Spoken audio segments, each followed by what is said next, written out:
Hey guys, Adam here, DirectionTrader.com. Let's do the quick S&P looking forward video for this morning. It is just after the unemployment rate numbers, and if you've been watching, guys, you know exactly what happened there. We had a nice little drop here right at the number, which helps me with my analysis here. So let's quickly look at a couple different price levels here. The significant ones I'm looking at are the 70s, the 53s, and then all the way down here at the 20s. So we've been talking a lot in these videos about this big old drop from Monday here. Big drop from Mondays here. Then I did see it come right back, retracing back up to the 53s, and then ultimately I thought, hey, we could get this rollover back down to the 20s. That hasn't happened yet. We end up popping up to our next level of resistance, which is the 70s, and we are holding at the moment here. So as long as this holds the 70s, I'm going to go ahead and look to short below the 70s. Shorting below the 70s down to the 53s. This is all intraday stuff. Down to the 53s. And then from there, I'm probably going to take a little bit of a break and make sure that they're able to break through the 53s.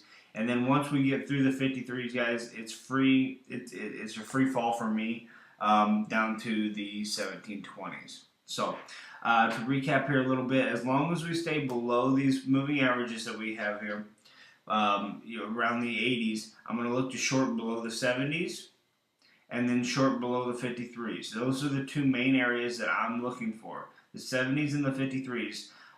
So we have the moving averages up here at the 80s. The market's selling off. We're currently trading right about 64.75.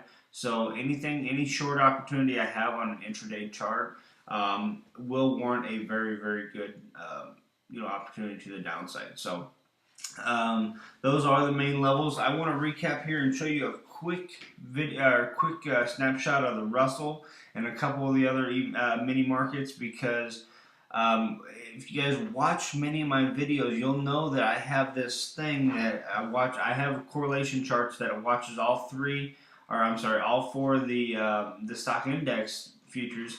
And if one of them gets out of whack, I tend to take snapshots and really stress the importance of paying attention.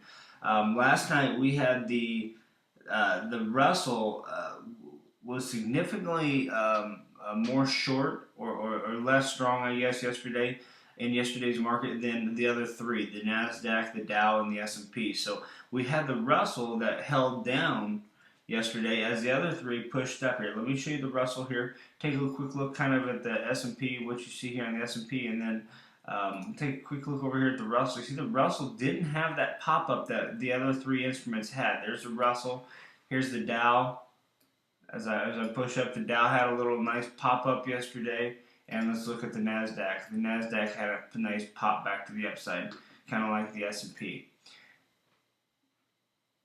Did. So I just wanted to reiterate that, guys, and show you that, hey, typically whenever you have three of them pushing to the upside, one of them kind of staying sideways to bearish, conventional wisdom would tell you that the one would go and quickly catch up with the three, but believe it or not, that's not what typically happens. Usually that one will drag them other three down with it, more often than not. So what I'm looking for right now is possibly for them other three to get a little bit, the Russell, the NASDAQ, and the S&P to get a little bit soft this morning and sell off and join that Russell. And since I am a little bit of a bear, join that Russell in this drop back to the downside. So that's it for me today, guys.